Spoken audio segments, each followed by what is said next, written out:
या देवी सर्वभूतेषु मातृरूपेण संस्थिता नमस्तस्यै नमस्तस्यै नमस्तस्यै नमो नमः।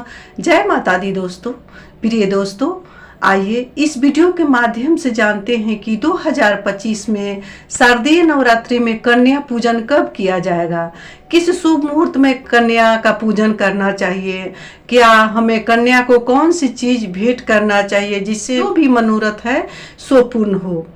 तो बने रहिए मेरे साथ मेरे वीडियो में। अगर मेरी वीडियो अच्छी लगती है तो वीडियो को लाइक करें, चैनल को सब्सक्राइब करें, बेल आइकन को प्रेस करें जिससे मेरी वीडियो का न्यू नोटिफिकेशन सबसे पहले आप सभी के पास पहुंचे।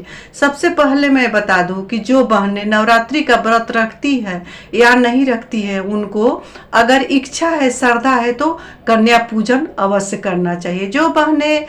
जो भाई नवरात्रि का व्रत रखते हैं उनको तो कन्या पूजन अवश्य ही करना चाहिए, क्योंकि बिना कन्या पूजन का व्रत सफल नहीं होता है, शुभ नहीं होता है। अगर कोई भी मनोरथ है तो कन्या पूजन अवश्य करना चाहिए। जैसे कन्या घर में प्रवेश करती है वैसे ही घर की सारे संकट बाधाएं बला दूर हो जाती है, इसीलिए कन्या पूजन अवश्य ही करना चाहिए।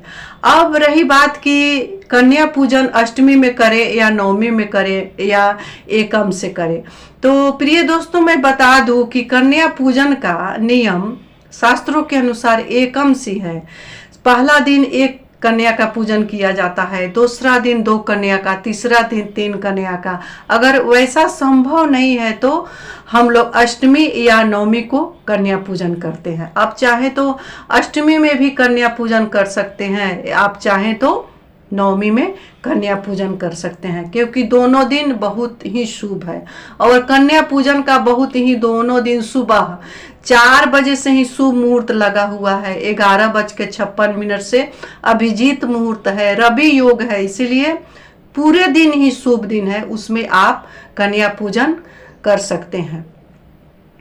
अब रही बात कि कन्या को क्या भेंट देना है, कैसे पूजा करना है, तो देखिए प्रिय दोस्तों मैं बता दूं कि सबसे पहले 9 कन्या होना चाहिए, उनका उम्र 10 साल से कम की होनी चाहिए।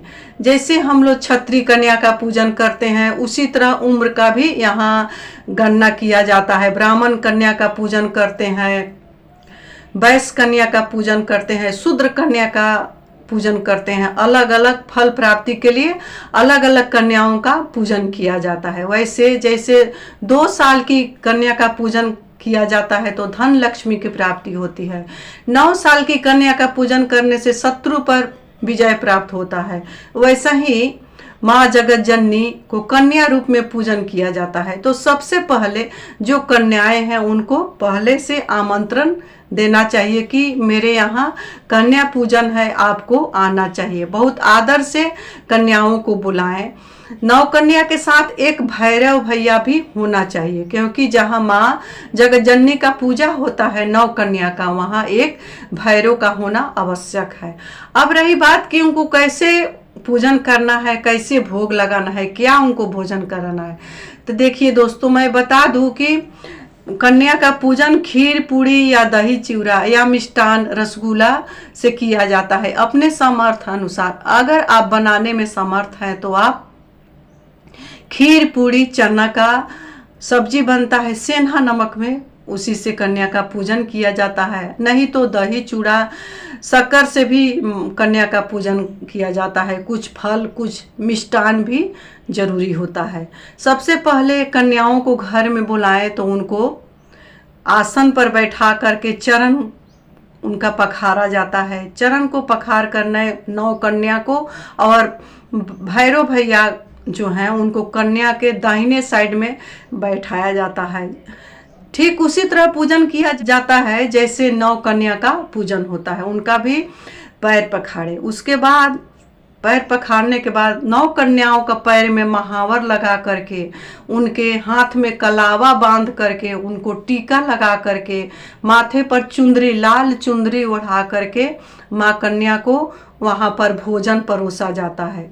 भोजन परोस करके बहुत ही प्रेम आदर सत्कार के साथ नौ कन्या भैरव भैया के साथ भोजन कराएं। उसके बाद जब कन्या का भोजन समाप्त हो जाए तो कुछ न कुछ भेंट अवश्य देना चाहिए, दक्षिणा। और भेंट बिना दिए हुए कन्या को खाली हाथ घर से विदा नहीं करना चाहिए। जब भोजन के बाद कन्या का भोजन हो जाए तो माथा टेक करके 9 कन्याओं से आशीर्वाद लेना चाहिए। आशीर्वाद लेकर के फिर बहुत ही श्रद्धा भक्ति के साथ माँ कन्याओं को विदा किया जाता है। भैरव भैया का भी उसी तरह से आप जैसे कन्या पूजन किए हैं उसी तरह भैरव भैया का भी पूजन किया जाता है। उनको भी भेंट दिया जाता है। भेंट में आप कुछ भी दे सकते हैं, वस्त्र, पैसा, फल, मिष्टान या पढ़ने के लिए कोई, क्योंकि 9 कन्याएं छोटी छोटी है तो कॉपी, किताब, पेन, पेंसिल कुछ भी आप वो भेंट कर सकते हैं। अगर इस तरह से कन्या पूजन करते हैं और माँ कन्या का पूजन करने से घर में सुख समृद्धि आती है, सभी जो मनवांछित कामना है सो पूर्ण होती है। और माँ कन्या जब जाने लगे तो उनके हाथ में पान का बीड़ा, एक एक पान का बीड़ा, 9 कन्या है तो 9 पान का बीड़ा अवश्य ही देना चाहिए। भैरव भैया को भी एक पान का बीड़ा अवश्य दे। इसी तरह से कन्या का पूजन किया जाता है। तो आप चाहे तो कन्या पूजन एकम से लेकर 9वां दिन तक 9 कन्या का पूजन करें, और नहीं तो आप क्या करें कि 9वीं या अष्टमी में शुभ मुहूर्त में या अभिजीत मुहूर्त में। देखिए दोस्तों, दोनों दिन सुबह 4 बजे से लेकर के 6 बजे का जो समय है सो शुभ मुहूर्त है, और अभिजीत मुहूर्त है 11:56 से 12:59 तक, दोनों दिन में। तो आप दोनों दिन आप कर सकते हैं, क्योंकि कन्या दूसरे के घर से आती है, अपना घर में तो है नहीं। तो दिन भर का जो समय है, अष्टमी नवमी दोनों दिन ही शुभ है। उस मुहूर्त में आप कन्या पूजन कर सकते हैं। तो प्रिय दोस्तों, इसी के साथ मैं अपने वाणी को माँ जगत जननी जगदम्बा के चरणों में विराम दे रही हूँ। मेरे जितने भी व्यूअर्स हैं, सब्सक्राइबर हैं, उनको शारदीय नवरात्रि की ढेरों सारे बधाइयाँ एवं शुभकामनाएं। माँ जगतजननी की पूर्ण कृपा आप सबों पर बना रहे। अब जहाँ कहीं भी रहे, स्वस्थ रहें, खुश रहें और खूब मस्त रहें।